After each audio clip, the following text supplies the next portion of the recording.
we are going to demonstrate how to generate a front elevation from a Revit / 3D CAD in KCL. Full AutoCAD is required. For this example, we're going to use a South Bend S60 AA. We send the 3D version to AutoCAD, place it in your drawing, in your empty AutoCAD drawing. If you have balloons on, place the balloon, and then you're going to erase the balloon because we don't really need it. It just was there. You need to explode the block first.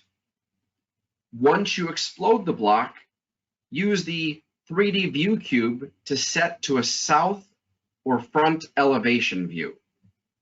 Now I'm going to type in flatten. All objects. Remove hidden lines. Yes. So if it has the word no, you have to type in yes. This may take several minutes, depending on the speed of your computer.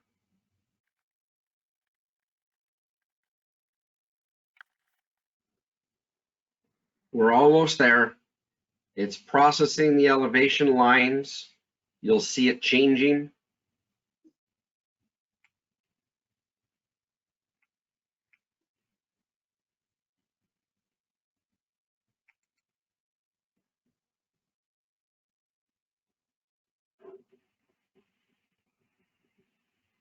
When the cursor comes back, we're complete. It's almost done. You can see the changes to the new color.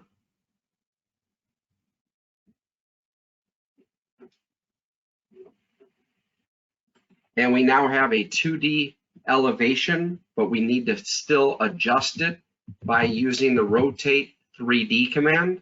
So I type rotate 3D, all, enter, one more to confirm it. I'm going to rotate about the X axis, so I type in X axis. And we want to go from 0, 0, 0. The rotation angle is -90. That will rotate the whole item. Then we go back to a plan view, world, or W. We now have a 2D elevation from the Revit CAD 3D on layer 0. Optionally, you can change the layers. Optionally, you could save this drawing, close this drawing, and add it to your private cloud in KCL so you can easily reference it by anyone in your company in the future.